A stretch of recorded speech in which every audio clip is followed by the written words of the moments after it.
Back to the 86th online episode of Peacetime, posted every Sunday morning by Peace Point with myself, Phra Nicholas Thanissaro, coming to you today from DIMC in Azusa, California. In the previous session, we looked at the Payasi Sutta, and today we continue on our journey through an anthology of the important suttas from the Buddhist scriptures by looking at the Aggañña Sutta. I estimate today's session will run to about an hour and 10 minutes with a 30-minute break halfway through for some meditation. So as usual with our chosen sutta, we will work our way through the sequence of sources, sutta name meaning, interlocutors, place names and timing, backstory and overview, before looking at the main body of the manuscript itself, the outcomes of the teaching, and some of the issues the sutta raises. I should say up front that description of this sutta overlaps substantially with my session B002, which elaborated more than I will today on the topics of the original nature of human beings as goodness, the entropy of morality, factors affecting average human life expectancy, racial discrimination, unfathomable questions, and timescale. So for this session, I will be prioritizing issues particular to this sutta itself. And for other ramifications, you should look back at that earlier lecture. So if you come from a non-Buddhist background, you may be surprised that the Buddha very rarely dealt in unsubstantiated truth claims, especially the sort of topics which the Buddha himself referred to as unfathomable questions, or ajintaya, which are the sort of question to which you can't get satisfactory answers by conventional thinking. The message of the Buddha generally prioritizes that we do what we can with what we have in the here and now. And there's no point with wasting time philosophizing about where we came from, where we're going, where it all started, who was the first man on earth, and so on. But yet, in this Aggañña Sutta, we do have a description about something of primeval human history, a very ancient history of our past. So today's sutta is from the third volume of the longer discourses, hence it is referenced D380, and because it is the 27th discourse of the Digha Nikaya, it is referenced DN27. Today we're using Maurice Walsh's Wisdom Publications translation as our manuscript, and the Venerable Tatua's 1991 book, Kamnot Lok Le Manusya Chat, for interpretation. So to first explain the name of the sutta we are studying today, the word Aggañña is an adjective which means highest, foremost, original, or primeval. The word sutta means, of course, discourse. Therefore, the name of the sutta we are studying today is the discourse on the first things or foremost knowledge. Turning to the interlocutors in this sutta, and here we're looking at paragraph 1 of the manuscript. In the sutta, we have the Buddha talking to two newly ordained monks in his ranks. The Buddha is referred to in the manuscript as the Lord, the ascetic Gautama, the Tathagata, or the Blessed Lord. The first of the novices who was speaking to the Buddha was called Vaseta. Vaseta had come from a very rich family and had turned his back on a family net worth of 400 million when he renounced the world. He had previously been an expert in the three Vedas and had been the chief disciple of the Mahasala Brahmin Vulgarasati, but later accepted the Buddha as his teacher and entered the monastic community. The second novice was called Paratawacha, who had turned his back on an even greater family net worth of 450 million. He had formerly been a pupil of the Brahmin Parukta, but had later become a follower of the Buddha. The Aggañña Sutta was preached to these two novices when they were undergoing the probationary period prior to taking full monastic ordination. The Aggañña Sutta was preached at the Pubarama temple in a mansion called Migaramatoupasatha, built by Migara's mother, in other words, Lady Visakha, at the cost of 90 million for the land and a further 90 million for the construction. The whole temple was located in a park outside the eastern gate of Savatthi. It was the Buddha's routine to spend his siesta at this building each day after having taken his meal at the house of Anathapindika. As for the mention of the Apasara Brahma, or radiant beings, this term is used to describe both the realm of existence and the category of divine beings called Apasara Brahmas in the Genesis account connected with this sutta. As with many of the suttas which we have looked at, sometimes the reason the sutta became famous is only incidental to the real reason it was given in the first place. The reason why the sutta is particularly well known is because it deals with our cosmological origins and background according to the Buddhist scriptures. It even puts Buddhism into a historical context, which, although for Buddhism is not a particularly big deal, but it is considered essential to other religions of the world, who consider divine interventions in history to justify their faith. So here we're looking at paragraph 3. By contrast, we find that the innocuous reason this talk was given wasn't to set up a competing theory of cosmology to use in debates with other religions, but actually to give encouragement to monks who had been shunned on account of their decision to ordain. Many of the monks who had joined the Buddhist monastic community were previously acquainted with other sets of religious beliefs. And even though they were ordained, they still carried some of those misconceptions with them. So here, and we're looking at paragraph 5, the first aspect of the background to the backstory of this sutta is the historical existence, justified by religious legend, of a caste system in India. As a result of this system, the new monks featured in this sutta had been shunned by their former friends and colleagues because Brahmins believed they were privileged by birthright. The Buddha mentions the 4 castes by name, although he puts warriors, his own former caste, in the top position, and says no caste is better than another because the goodness of a person depends on their deeds, not on their provenance.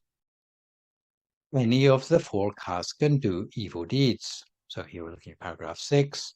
Just as they may also do good deeds. So here we're looking at paragraph 7. So no caste has a monopoly on good or evil deeds. Any member of any caste can become a monk, and it is the Dhamma they attain that defines their goodness. And here we're looking at paragraph 8. And in his defense, he said before he ordained, he was a prince, looked down upon as a vassal by King Basenti. But now as a fully enlightened monk, he is admired by the same king as a teacher. So here we're looking at paragraph 9. So instead of associating with their former births, monks from whatever caste should say, if asked, that they are the sons of the Buddha and born of the Dharma, created by the Dharma and heir to the Dharma. And as we continue down the same paragraph, I should draw your attention to one of the few places in the Buddhist scriptures where the word Dhammakaya is used, which is to explain Tagatasa hetang pasethati vajanang Dhammakayo ititi, which translates as O Vasetas. The word Dhammakaya is indeed the name of the Tathagata. That the word Dhammakaya, the body of the Dharma, is indeed an epithet for the Buddha himself. I don't know how much you know about the ancient Indian caste system, so for the historical period we're talking about, which is known as the later Vedic, from 1000 to 600 BCE, and the second urbanization from 500 to 200 BCE, for those of you still unfamiliar, there were 4, maybe 5 castes, known either as Varna or Jati, and were also connected with the professions, gula, allowable to each social sector. So according to the order Buddhists put them in, the first of the 4 official castes was the kingly, warrior, ruling or noble caste, in Sanskrit Kshatriyas or in Pali Khattiya. The second caste was comprised of Brahmins or priests, advisors or chaplains to the kings, in Pali Brahmana, who engaged themselves in priestly activities which mostly consisted of sacrifices in those days. This caste also included other ascetics and fire worshippers. The third caste was the hereditary merchants, known in Sanskrit as Vaishyas or in Pali as Vesas, who sold things. Store owners have capital, so they are better off than some.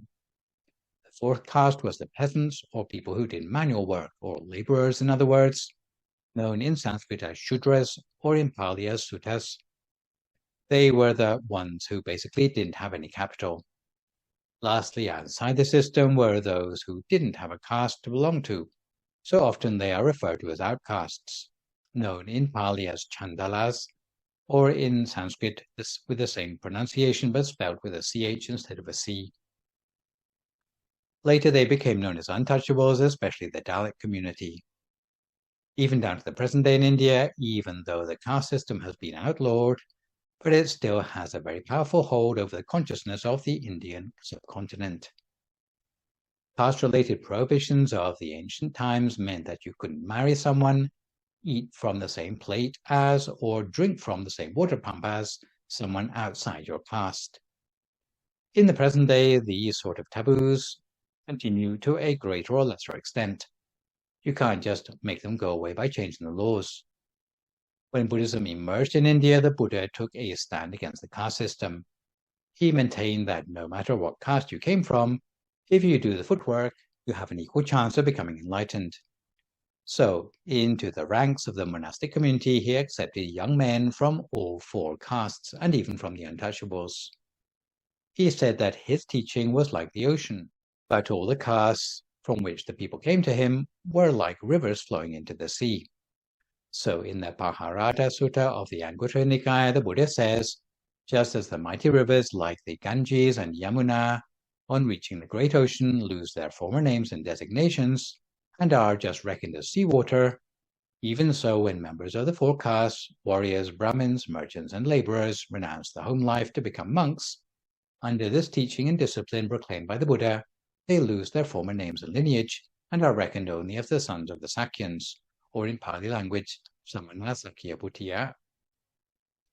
According to the Udana Sutta, the Buddha described the unifying nature of his teaching and discipline, Bhikkhave Samma Samutto Ekaraso Lonaraso Evameva Ko Bhikkhave Ayang Mamavinayo Ekaraso Vimutiraso, which translates as, just as the ocean has one taste, the taste of salt, even so this teaching and training has one taste too, the taste of liberation. So the Buddhist monkhood was the great equalizer, and any prejudices which had previously existed between the members of the different castes should be abandoned on entering the monkhood. So here we're skipping back to paragraph 4, but ignoring caste prejudices was not so easy for the two former Brahmins, Vaseta and Paratavacha. Once they had become monks, they were shunned by their former kinsmen who had not become monks, who accused them, "You let us down. It's beneath your dignity to be mixing with these people from other castes. Didn't you know that we were born superior?" Brahmin society took as its scriptural authority the Purusha Suktang or Purusha hymn of the Rig Veda, which stated that if you are from the warrior caste, you originated from the head of the Brahma or creator god. If you are a priest, you came from the mouth of the creator god. If you were a merchant, you came from the hands of the creator god. And if you are a laborer, you came from the feet of the creator god. So this creation myth was deeply ingrained in the self-understanding of many of the monks who were joining the ranks of Buddhist monasticism.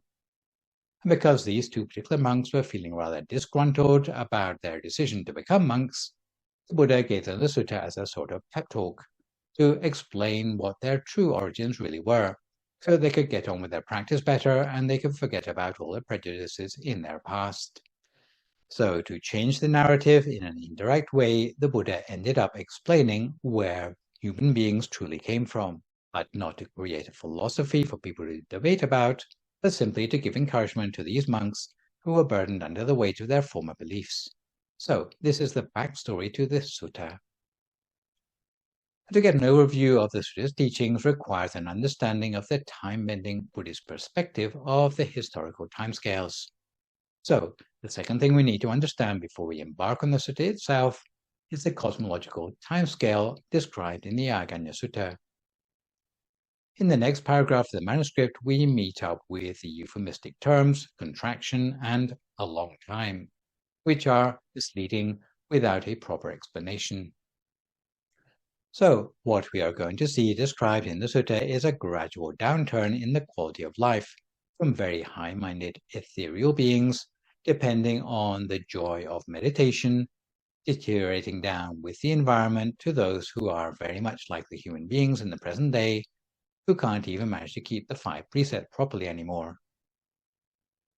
According to the Buddhist understanding, humans live in a vast cycle of evolution and entropy of the whole cosmic system, which according to the Kappa Sutta of the Anguttara Nikaya is a cycle that has 4 stages: decline, depression, development, and a golden age. I'm not going to describe all 4 segments in detail today. If you're interested, you should look back at session 2 or B002 of the Buddhist Concept series. For this sutta, we will only be looking at the start of the world cycle. So what a world cycle means is that the human realm comes into existence, stays for a while, and then decays. The place in the cycle in any era is attributed to the quality of mind of those alive at the time.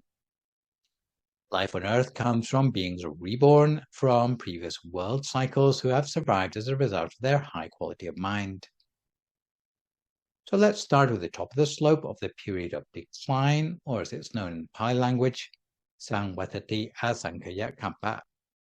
The Aggañña Sutta describes primeval times at the top of the slope of the period of decline in a way that shows the connection between mind, lifestyle, and environment. If we skip ahead to where we are in the present day, around the middle of the slope of decline, we have come to a time where human beings are characterized by clear gender attributes, reasonably large degrees of defilements in the mind, social disharmony and plurality within limits of legality, and widespread ignorance of meditation. 5 precepts are kept by only a few, sexual desires are encouraged and celebrated, lifespan is only 75 years, and we have medium body size. Are there any historical records of former times when humans were supposedly bigger and more long-lived? Although there have been some hoaxes, some genuine discoveries of outsized human skeletons do exist in the North American fossil records. What you see in the slide is a very large human femur, basically in comparison to a human of regular height in the present day. So how about that for a giant? A human femur of this sort of size meant that there were human beings around, which were 4 or 5 meters tall at some time in our human history. But usually evolutionists tend to regard such fossils as quirks or outliers, which fail to be properly explained by scientists who don't want to rewrite all the grade school biology textbooks. The gaps in the fossil record are overlooked, and any bones that don't fit in the sequence from simple to complex are assumed to be anomalies or outliers. So to give a well-known example, the slide shows the Biloxi River trackways in Texas, where fossilized human footprints are found in the same rock strata as footprints of dinosaurs, meaning both sets of footprints are contemporary. But the explanation from the Aggañña Sutta comes from a time which was much earlier than dinosaurs, because there's been a downturn in the quality of life rather than an evolutionary advancement, and it goes in cycles. So to recap very briefly, this sutta's context is that 2 novice monks, Vaseta and Bharatavacha, were originally from the Brahmin caste, but converted to Buddhism and were shunned by their former caste members. The Buddha claims the Brahmins have forgotten their past and offers an alternative to the Brahmin myth of creation, which debunks the caste system through portraying the first people on Earth as fallen celestial leftovers from a previous world cycle. So having set ourselves up with the backstory before we embark on the manuscript proper, let's take a break halfway and settle ourselves for 30 minutes of meditation, which today is a recent recording of a meditation entitled The Master Nun Who Founded the Makaya Temple. If at this time you would like to find a comfortable sitting position for yourself as you listen to my guidance.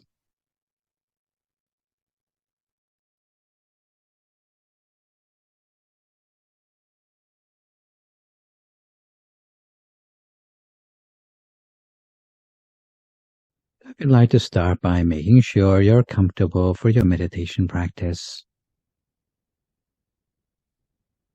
settling yourself into a comfortable posture for the meditation. Whether you're sitting on a meditation mat or on a straight-backed chair. So if you're sitting cross-legged, then try to make sure that both your knees reach as far as the floor. Perhaps propping up your position with smaller cushions to achieve that stable triangle of support. If you're sitting on a chair, then sit up straight with both your feet flat on the floor. In any case, you should bring your spine up nice and tall in order to energize yourself, letting your lower back relax to its natural shape and allowing your hands to rest palm upwards in your lap, with the right hand over the left hand, the index finger of the right hand touching against the thumb of the left hand. And close your eyes very gently. Close your eyes gently or just cast your gaze softly downward to the floor in front of you, allowing your eyes to defocus. You might imagine that as you breathe out, you're letting go of any confusion in your life. And as you breathe in, you're inhaling clarity. As you breathe out, you're exhaling any darkness. And as you breathe in, you're inhaling light. As you breathe out, letting go of any hatred. And as you breathe in, inhaling love. Exhaling any anxiety. And inhaling nothing but peace and kindness and forgiveness, so that you're letting go of any shortcomings and gaining only strength through your meditation. And from there we do what's known as a body scan to relax all the muscles of our body. So we invite a sense of relaxation to our face, allowing our eyelids to soften, allowing that softness to flow down through our temples in a gentle wave, allowing our lips to touch only very lightly together as our mouth relaxes, and letting our jawline soften. We relax our neck and let our shoulders drop to their natural height, releasing any tension in our arms, our forearms, our hands and fingers, so that our hands rest only very lightly in our lap. Continuing on down, we relax all the muscles of our torso, chest, trunk, and throughout our core, before relaxing both legs, all the way down to our feet and our toes. And if there's any part of our body that still feels constricted or tight, we allow those areas to relax more completely. Meanwhile, we feel ourselves opening up and expanding, becoming lighter as we let go of any tension until it feels as if our whole body has melted away into the atmosphere around us, leaving us with no further worries about our body anymore, allowing us to turn our attention toward the inside of our body. So we allow our attention to gently peel away from the outside world, this time allowing us to relax our state of mind by putting aside any worries or concerns about everyday life. Almost like a person with no past and no future, entirely focused in the present moment and on the task in hand. We might imagine that our mind is like a clear blue sky, where the thoughts are just like white, fluffy clouds floating on by.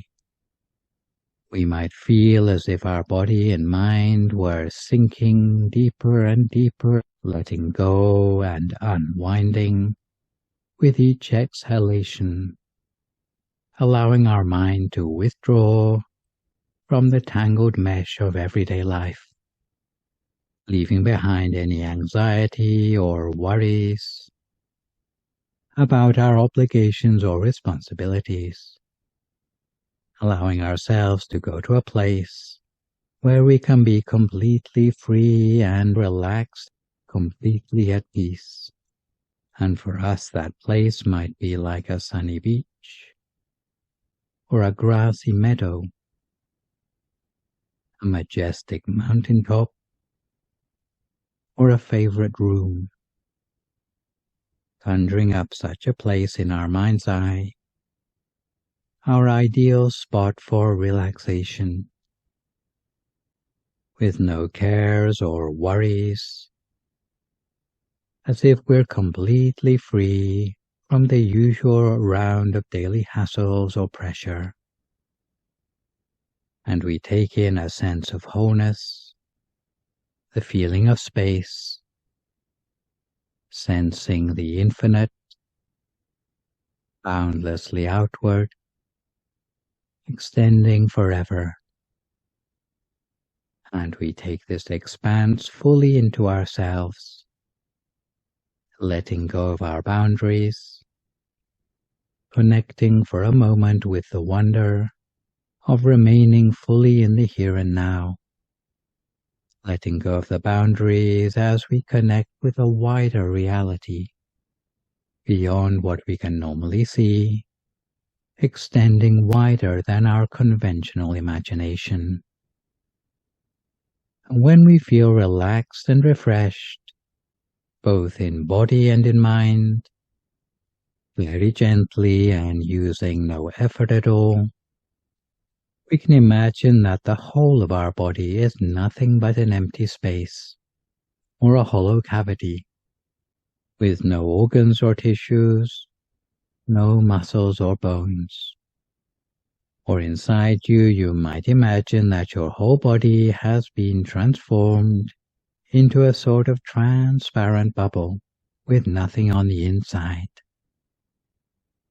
And when you're ready, again, very gently, using no effort at all, you might cast your mind back again to that imaginary picture of a bright, shining sun, which we imagined a few moments ago, maybe yellow or golden in color, white or red, it doesn't really matter. And we shouldn't feel put off if the actual picture is not as clear as we normally see it with our eyes. Even if it's vague, we accept it anyway. And there may be some people who find the warmth of the sun is more tangible than the actual picture of it. And again, we can use that tactile sense of warmth as the object for our meditation. In this case, we allow that bright picture, or that feeling of warmth, to make its way gradually downwards inside the space of our body, almost as if we were gradually breathing it down inside us to the deepest point of the breath, or gently swallowing the object down to the very pit of our stomach. And once the bright object or the sense of warmth reaches that point in our abdomen, there's no need for us to move the object anywhere else anymore. We gradually and gently maintain it with a feather-light touch at the very center of ourselves. And if we find our awareness wandering away onto other things, whether it be the sounds or distractions around us, each time we realize, we simply bring our attention back again to the center of our body as before. If the inner object disappears, then we can conjure up a new one, and we don't make a big deal about it. And when we're new to meditation, we'll find that our mind wanders quite often. But each time we notice its absence, we simply bring it back, and it'll become a little bit easier to keep it in place the next time round. Until before long, we'll find our awareness is spending more time centered than it does wandering. At which point we'll start to have an intuitive feeling of the mind being able to stay at the center of the body almost by second nature. And to help create a space between ourselves and our thoughts, we start to tap into that still, small and silent space between the thoughts. And if the thoughts return, we do our best to ignore them. But if ignoring the thoughts proves ineffective, we can make use of the traditional mantra instead, using the words Samma Arahang, Samma Arahang, Samma Arahang, or any other affirmation of our own that we prefer to substitute in. And the more you repeat the mantra, the deeper those words will lead us towards a sense of purity in the mind, helping us to free the mind of thought as those words resonate within our heart, within every cell, every fiber of our being, as the mind becomes more settled within us.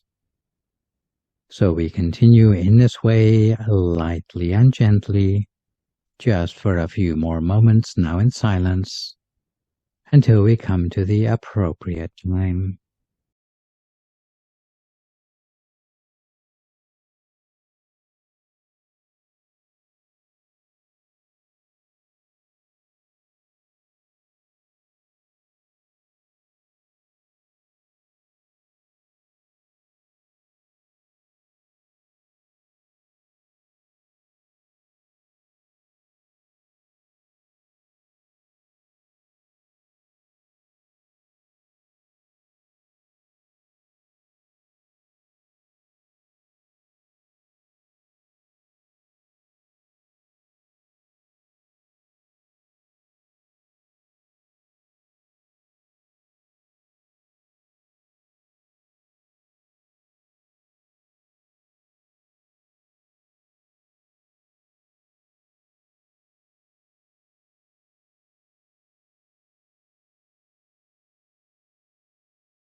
We continue to keep our mind gently on track at the center of the body the whole of the time, by means of our inner object, whether it's something we see or something we feel inside us. And if we find our mind is slipping away onto other things, each time we realize, we just bring our attention back again to the center of the body as before. If the inner object disappears, we can conjure up a new one. But if it changes, then we just follow it in its new form. At the same time, we try to keep the mind free of thought, either by ignoring any thoughts that arise, or by making use of the mantra as a way to run interference on those random thoughts. So we continue to meditate in this way, lightly and gently at the center of our body. And today, as we're meditating, we can bring to mind the meditation journey of the second generation root teacher of our tradition, the Master Nun Kunyai Maharatana Upasika Jankanok-yung, or Kunyai as we call her for short, who lived between 1909 and the year 2000. She is often revered by our meditators as a model of excellence in meditation that allowed her to break through the glass ceiling of a monastic tradition usually dominated by males and scholars. She came originally from a landed farming community in Nakhon Pathom in Thailand, was inspired to learn meditation from an early age by the wish to offer spiritual help to her father, who'd passed away prematurely when she was still young. She left behind the comfort of her reasonably wealthy provincial home and humbled herself by engaging in domestic service in the Thai capital in order to get the connection she needed to continue her spiritual education at the temple of her choice. Kunyai's first contact with the meditation teacher Thong Suk Samdeng Pan was when her mistress, Punai Liap, trusted her enough to join a family meditation lesson held in their home. As a servant, she had to work even harder than normal to gain this privilege. And Thong Suk's usual way of teaching meditation was to have her students focus their mind gently at the center of the body, visualizing a crystal ball while repeating the mantra Samma Arahang silently inside themselves. Even these simple instructions at first seemed quite difficult for Kunyai to follow. Whenever she closed her eyes and wanted to let go of the things of the world, suddenly she'd find her mind filled with thoughts of work she hadn't completed, and she would peek at her mistress to make sure she wouldn't be caught neglecting her domestic duties. Sometimes there would be thoughts of the family she'd left behind, or images of the open fields of her hometown that bothered her during the meditation. But her meditation teacher explained that thought is the greatest hindrance to meditation, and consequently, even outside her meditation lessons, Kunyai divided her time strictly, trying to finish her chores more quickly each day so she could sneak in extra time to meditate. She would slip meditation into the gaps between her household duties. But it was hard for her to settle the mind when she was constantly having to look over her shoulder when meditating. Even so, when she got to close her eyes and meditate, she did so in earnest, cultivating concentration at the center of the body, determined to see the crystal ball for herself. If she meditated too seriously, and it brought on a headache or feelings of dizziness, then she learned to avoid the sort of effort that makes it uncomfortable to breathe. But still she found her mind did not reach the point where her thoughts had died down into silence. Still she could see nothing but darkness in her meditation. And this seemed to go on for weeks and months, without any glimpse of the inner light her teacher had promised. Thong Suk advised her always to keep her mind in peace by means of the visualization and a mantra, saying not to worry if she wasn't an overnight success, and to avoid using force on the mind, never squeezing the eyes closed, not to be afraid of seeing nothing, and even if there was something to see, not to get elated about it, otherwise the newfound inner image would disappear again. But eventually her teacher Thong Suk was able to confirm that Kunyai's mind was starting to become refined, and when it became yet more stable, it would reach a standstill on its own. Her experience of meditation made Kunyai think of trying to catch a hen in a chicken coop, because if you rush to catch a hen, then it will just fly away and all your efforts will be in vain. But if you're able to approach the chicken gently, then it will become tame and easily caught. In the same way, it's impossible to control the mind by force, but only by slow and careful application of the attention, irrespective of whether we can see the inner object clearly or not, until in the end the mind will come to a standstill at the point of balance. So in this way, she continued to maintain the concentration with mindfulness, both inside and outside the practice, until eventually, after 2 years, she was able to reduce the number of thoughts in the mind, leaving herself with a feeling of lightness and spaciousness inside.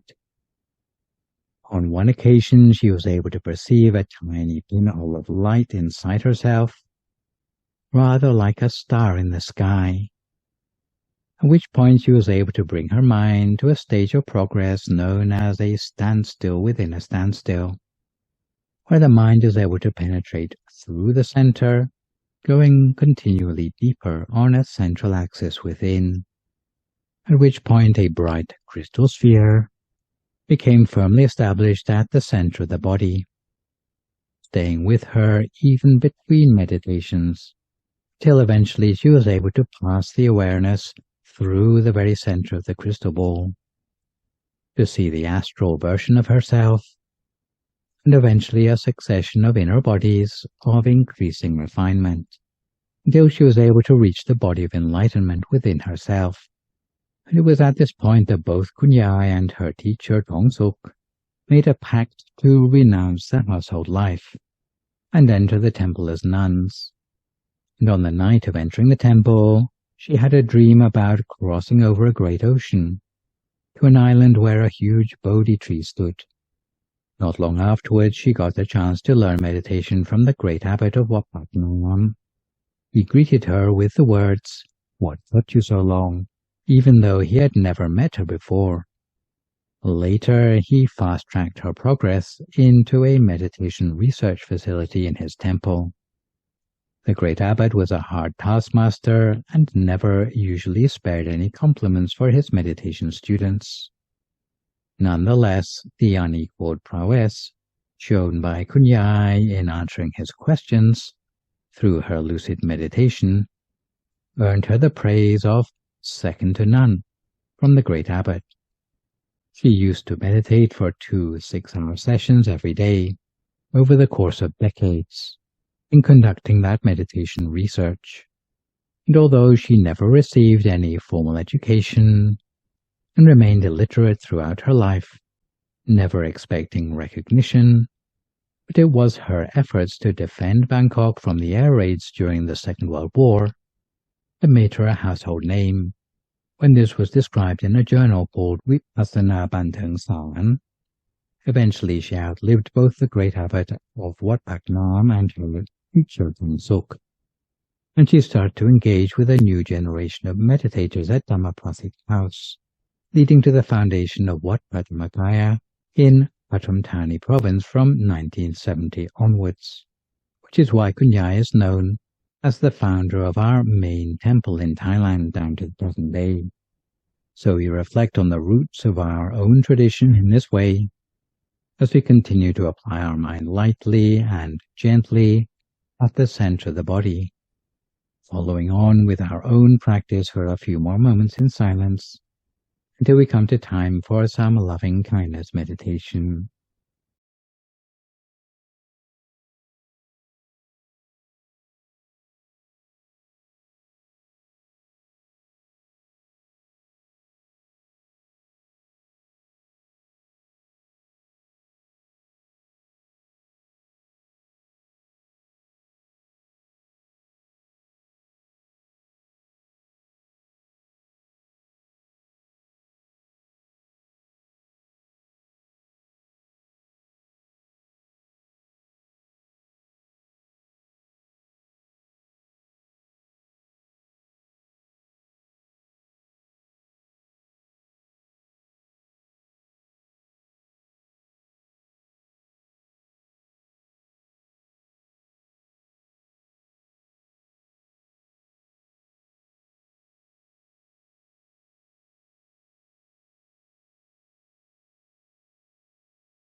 So we continue to keep our mind on track at the center of the body the whole of the time, lightly, gently, continuously. always at the center of whatever inner experience we have built up for ourselves as a result of the meditation so far today. We allow ourselves an extra measure of loving kindness to spread out towards every part of our body, with the wish that it will help us overcome difficulty of every kind, checking in with the part of ourselves that equates with peace and harmony rather than conflict or attrition, filling ourselves with love, making sure that every cell is open to that love, and taking a moment to purify and cleanse our body and mind in a way that feels right for us, as if there's nothing that love cannot conquer, as if there's nothing that love cannot heal. And in the same way, reaching out to all the people and beings around us with that same experience of loving kindness from our center, but reaching out to all the inhabitants of the world, even to those with whom we might not see eye to eye, and extending outwards to all those individuals the sense of love and understanding and healing light, with a powerful, cleansing, healing light, extending for the benefit of all our parents and siblings, our friends, our children, our life partner, our in-laws, uncles and aunts, nieces and nephews, cousins, teachers, those in public office, extending towards them all a powerful cleansing light to all living beings near and far. And as this healing energy grows and expands, to fill this whole room, to fill this whole building, outwards to the whole city, the whole of our county, the whole country, reaching out to all living beings with a sense of blessing, auspiciousness for all. With this healing energy, where the spreading of loving kindness is almost like a tangible expression of a wish or a hope for a wider society of elevated awareness, extending outwards around the world with the inner knowledge of meditation to make a real change for the good on a different wavelength in the world, as if our own meditation somehow ushers in a broader change in the world, a sense of transformation that starts with ourselves. We might even think back to the Master Nun Kunyai, who founded our original temple in Thailand, with a sense of gratitude, extending positive energy as we continue to bring this meditation lineage to a new generation for the last few moments of our practice together.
Sappa Buddhanupavena, Sappa Dhammanupavena, Sappa Sanghanupavena Sattha Soti Bhavantu.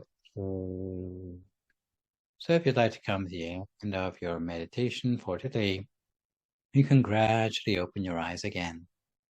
If you feel at all uncomfortable, then slowly try changing to a more comfortable position before gently finishing your practice. So returning gently to our subject matter of the Aggañña Sutta for today, we turn now to look at the main body of the sutta.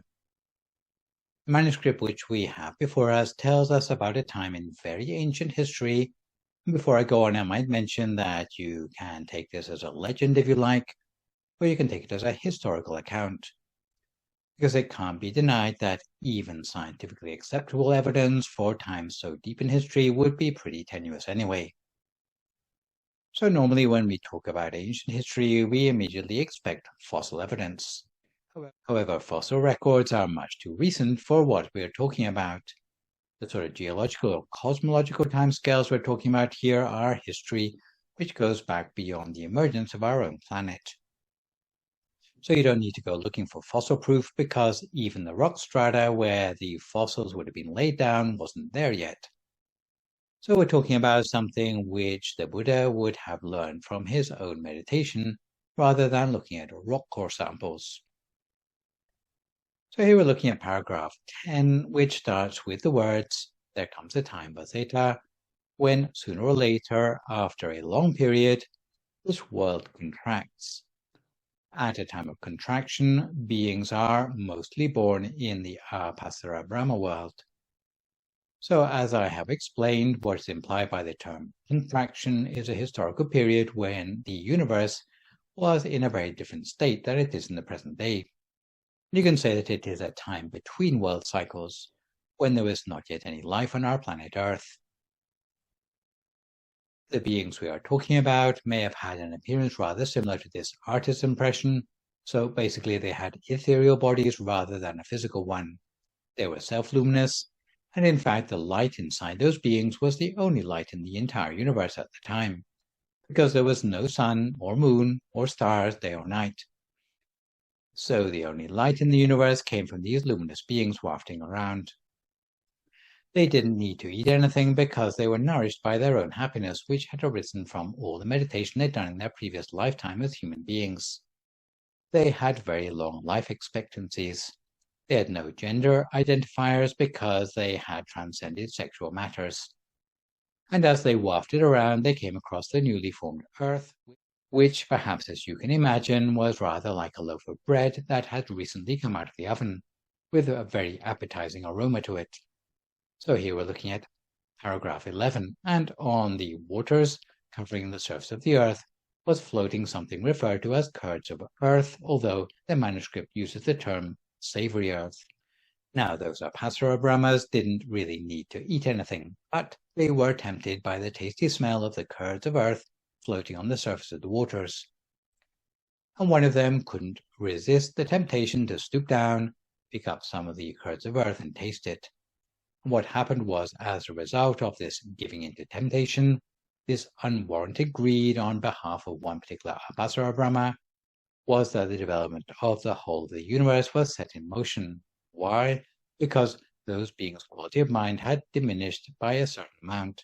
So the environment started to change, not because of some creator being, but because of the downturn in the quality of mind of the Apasara Brahmas inhabiting that environment. Here we're looking at paragraph 12. So this incident is a very concrete example of the first verses of the Dhammapada that the mind is the leader of all things. The mind is always the chief, the prime mover.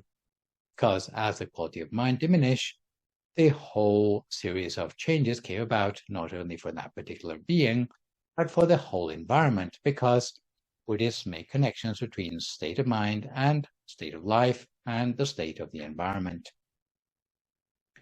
So this being gives in to their own unwarranted greed and starts to taste physical food from the surface of the earth. And as a result of that, there is a chain reaction set up in the universe by which night and day starts, by which the stars, moon, and sun appear, not because of some creator, but because of the actions of some particular being who succumbed to their own temptations, thereby reducing the quality of their own mind. This being was not alone, but was imitated by all the others in the same group of Apasara Brahmas. They too started to chase the curds floating on the surface of the water until there was no such curds left anymore. So here we're looking at paragraph 13. With the disappearance of the curds of earth, then some very distinct changes start to happen within the bodies of those Apasara Brahmas. Where before they had been quite self-luminous, the ones that had eaten more of the curds of earth became relatively darker in their complexion. And the second major impurity started to occur in the minds of those beings, which was that those with a brighter complexion looked down on the ones which had a darker complexion. And here we're looking at paragraph 14. So from the initial impurity in the mind of succumbing to temptation, a second impurity was added to that, which was the impurity of basically racial discrimination, or at least discrimination on the basis of appearance. Consequently, because of the discrimination in the mind, quality of the environment started to deteriorate further, so the staple food available to those beings became coarser than it had been before. You might think that eating earth is a pretty desperate way of surviving, but on the contrary, that earth was like a superfood that contained all the nutriments necessary for a person to support themselves. Now, instead of these curds of earth being available, what was left was something more like mushrooms, although this manuscript calls it fungus, which still provided all the nutrition necessary. Later, alongside the arrogance or conceit of racial discrimination, those who had eaten increasing amounts of this coarse food found that their bodies got weighed down by the food digesting inside them, so they were no longer able to fly away from the earth, even if they wanted to. So here we're looking at paragraph 15. As a result of the being's greed and discrimination, the environment deteriorated further, so that even the mushrooms disappeared, and what was left was something more like creepers on the ground. These creepers were more fibrous than the curds of earth or the mushrooms and needed digestion. As a food, it couldn't be absorbed directly by the body anymore, but needed some sort of digestive tract within their body. So some sort of intestines or a gut developed. With the development of a digestive tract came the gender features of those beings as well, because if you have a digestive tract, then you need to have gender features too. So we're looking at paragraph 16, and it turned out that not all the beings presented the same because they varied in the strictness with which they had kept the third precept in former lives. Those who had been less strict presented as female, while those who had been stricter presented as male. So here we've moved on to the second part of paragraph 16, and what we see is that there were two different sorts of beings now in the community. Normally you would think that the males would shun those with female features, but some in society were actually attracted by the differences between the genders, and some of them started to mess around with those of the other gender. In a society which previously had valued the practice of celibacy, this was seen as shameful behavior. So here we're looking at paragraph 17. Those paired of couples had to find a place to hide themselves away to do their dirty deeds together. And when they couldn't find somewhere private, they had started to build dwellings in order to have the privacy to have sexual relations. There's a tradition in the present day for weddings where confetti or popcorn for millennials is thrown upon the newlywed couple. And in this particular sutta, it says that that tradition is much more ancient than we might have imagined, because it wasn't confetti which was thrown over the couple in ancient times, but it was clods of earth and sticks, which was thrown at the couples to banish them from the community. So the couples settled down in houses and no longer led a nomadic existence. They were tied down to a particular plot of land and no longer were able to keep the 8 precepts anymore, so they settled on keeping merely 5 precepts. So in those days, husband and wife would have been faithful to one another, and they would have survived off the land surrounding their own house. Sexual reproduction became the norm. However, since the level of precepts of the people in society had diminished from 8 down into 5 precepts, the environment changed accordingly. The nature of the staple food deteriorated from superfood creepers to a sort of rice.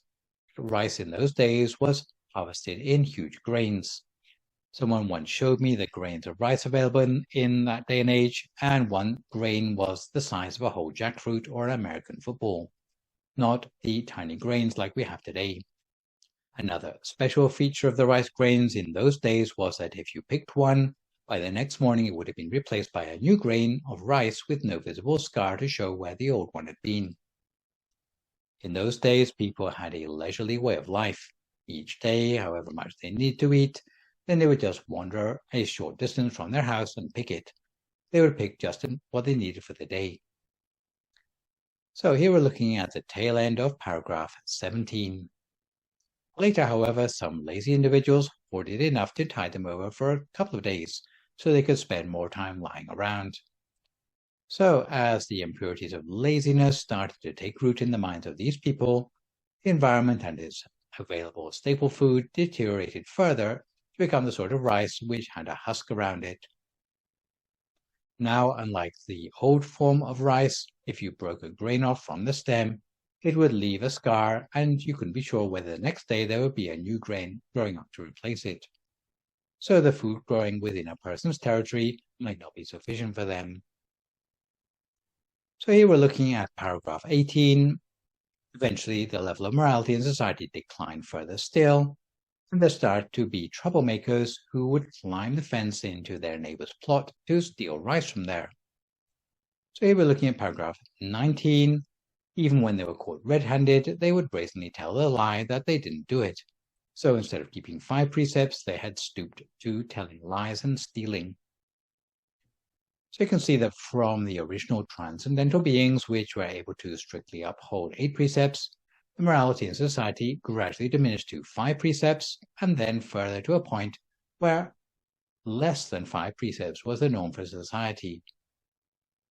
And here we're looking at paragraph 20.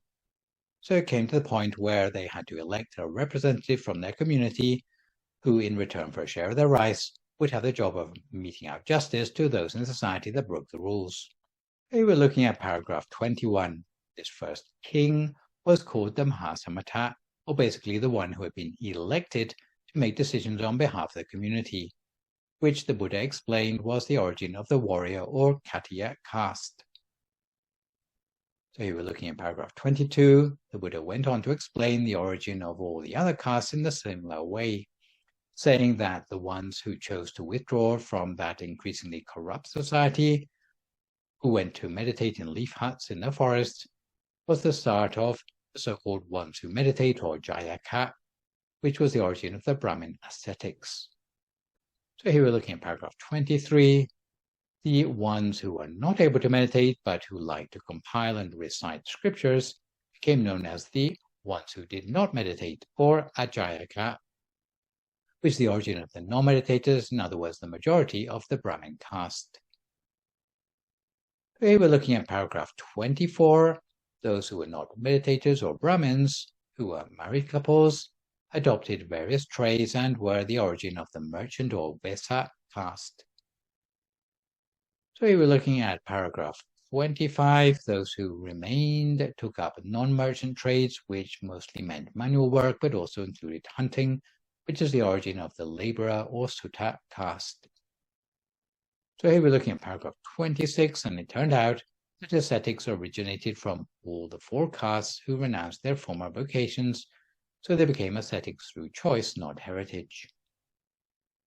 So here we're looking at paragraph 27, and it turned out that no matter what caste they belonged to, if they had mostly done bad deeds during their life, then they went to hell realms when they died.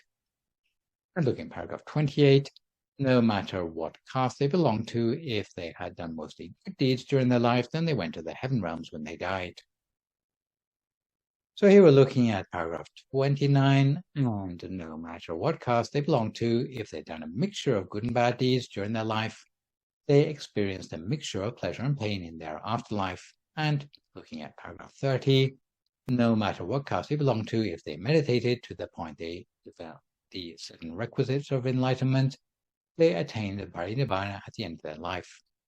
So according to the Buddha's explanation of the origin of the castes, the warrior caste was originally elected to judge in situations of crime or grievance. The priestly caste came from either those who withdrew to the forest to meditate or those who became reciters of texts. Merchant caste came from those who got married and adopted various mercantile trades. The worker caste came from those who had no trade but took up hunting. And the Buddha concluded that it makes no difference which caste you came from. If you develop the requisites of enlightenment, you can attain parinirvana in this life. So in this way, the Buddha concluded to Vaseta and Bharatavacha that those who come to the monkhood can attain nirvana irrespective of caste. So to describe the outcome of the teaching, and here we're looking at paragraph 32, at the conclusion of the preaching of the Aggañña Sutta, Vaseta and Bharatavacha were delighted and rejoiced in the Buddha's words. And the commentary tells us that later, meditating on the teachings they had heard, both Vaseta and Bharatavacha attained arahantship and were granted the higher ordination. So in conclusion, the issues raised by the Aggañña Sutta, and here I'll emphasize the points I've not already talked about in the B002 lecture, include 5 main points, namely that human virtue is interconnected with the environment, that deus ex machina is superfluous to the explanation of cosmic history, that the ability to keep precepts is responsible for the welfare of society, on the origins of vegetarianism and eating meat, and that birthright is not a thing, but the good and bad deeds a person chooses. So, on the first point about human virtue and the environment, with this sutta we have discovered the connection between the collective karma of the people living in society and the quality of the environment they get to live in. So, human society gets the environment it deserves, basically. It's not that in Buddhism we can't be bothered to care for the environment, although you may doubt this assertion if you live in Thailand long enough and see what people do to the environment there. But Buddhists believe that the real way to improve the environment is to improve the people that live in it, because that's the root cause of the quality of the environment. What we see as damage to the environment or climate change more generally is that basically it's just a reflection on the mental states of the people who live in that environment. So if we are exploiting the environment to the point that the rainforests are being cut down and there's global warming, then the way to really solve the problem is not to plant more forests, but rather to deal with the mentality of people who are so obsessed with their profit margin that they find this sort of destruction acceptable. So we ought to be changing people's hearts and minds rather than merely cleaning up after the symptoms of environmental destruction. Secondly, there's no need for some mysterious God to explain Genesis, because any God in this description of origins is redundant. From the Buddha's discourse, merely the mental states and the qualities of mind of the people living in the environment is enough to explain all the logical relations involved. You don't need some deus ex machina to explain why this has happened. So what is the operant thing changing the destiny of human society? It's not some eye in the sky or some old guy with a beard sitting on a cloud somewhere, but it's the very choices of the people in the society which changes the environment and changes the way of life, changes the staple food available to the people there, changes the life expectancy, and basically affects the whole well-being of people in society as a whole. So if you feel compelled to ask about cosmic origins, the Buddhist answer is not a creator God, but the defilements and choices coming from people's minds. Thirdly, this sutta points the finger very clearly at the individuals in society and the precepts they keep as being what drives the welfare of that society. So if you want to blame quality of life on government policy, you're pointing the finger at the wrong person. Instead, you need to be pointing the finger back at yourself and at your fellow man in society, because that is where the well-being of society comes from. It's just the same as if you were to build a skyscraper. It's not just down to the design, you have to look at the quality of the raw materials making up the structure. Although we may see 5 precepts as being contrived or perhaps something made up by the Buddha, but what we find from this sutta is that 5 precepts were around long before the Buddha or even before Buddhism, because they're borrowed from the experience of those people in the distant past who realize that they are the minimum set of proper behaviors which manage to stave off the deterioration which would otherwise happen in society.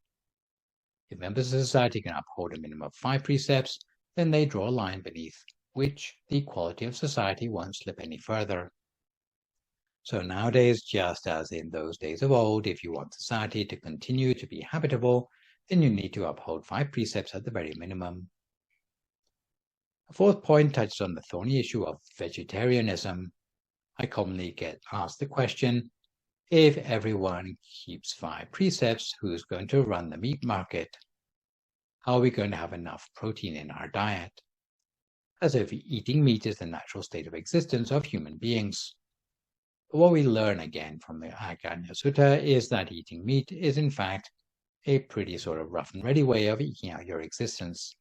If society had more merit and more precepts, then there'd be much better food sources around in the environment to sustain ourselves without having to go around killing other animals in order to get enough protein to survive on.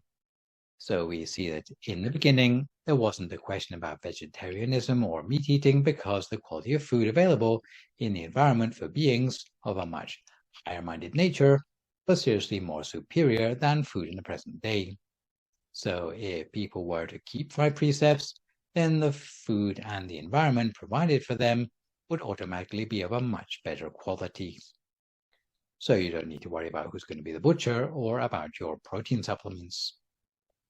Lastly, the most important thing we learn from this sutta is that all the claims of privilege based on the birthright in the world, such as the caste system, but also various more contemporary socially constructed systems like hereditary titles, aristocracy, race, ableism, or gender, are all a fiction according to Buddhism.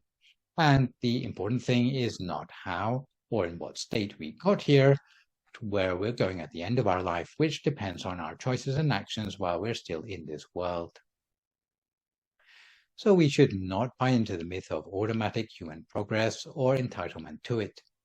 What we're trying to do by practicing our meditation, by doing good deeds, by keeping our precepts, is to try to get back to our original nature, to recover that original transcendental human state of mind and maybe go even beyond that. If we can do this, of course, it's going to be of benefit for ourselves, because we don't need to go through all the hardship of living in a day and age where society is becoming more and more like a dumpster fire. But beyond that, we find that on a collective level, if enough people make the effort to develop their state of mind, then far from us being the victims to the downfall of society, which we see in this world cycle, we do have the possibility of actually slowing down this moral entropy or even freezing it to make sure that society doesn't slip any further, or maybe even to turn things around for the better. So what we see in this world cycle is what would happen if no one goes out of their way to make any special effort. But if we can make that special effort, and in society there is a resurgence of interest in cultivating quality of mind, then we can change the collective vibration for the whole of society to ensure an upturn of quality of mind, lifespan, and also quality of mind for society at large. So today we have all been looking at the Aggañña Sutta. For my next live session online, which will, fingers crossed, be a week on Sunday morning, we'll move on to look at the Satipatthana Sutta, which is a teaching about the 4 foundations of mindfulness. So for good measure, I'd like to remind viewers that you can email your questions about meditation or what you've learned in this lecture to the email address that you can see spelled out in the slide, and I will do my best to answer these on my next session. In the meantime, try to avoid recklessness or complacency as we continue to deal with the knock-on health and economic effects of the pandemic. Maintain a positive mood, speak only positive words, forgive others, extend good wishes to others, and meditate daily. Hopefully, as a result of today's session, you will be less easily taken in by claims of hereditary privilege and focus instead on carving out a bright future for yourself with diligence. So this is me, Phra Nicholas Thanissaro, signing off for now. So long, folks, and stay safe.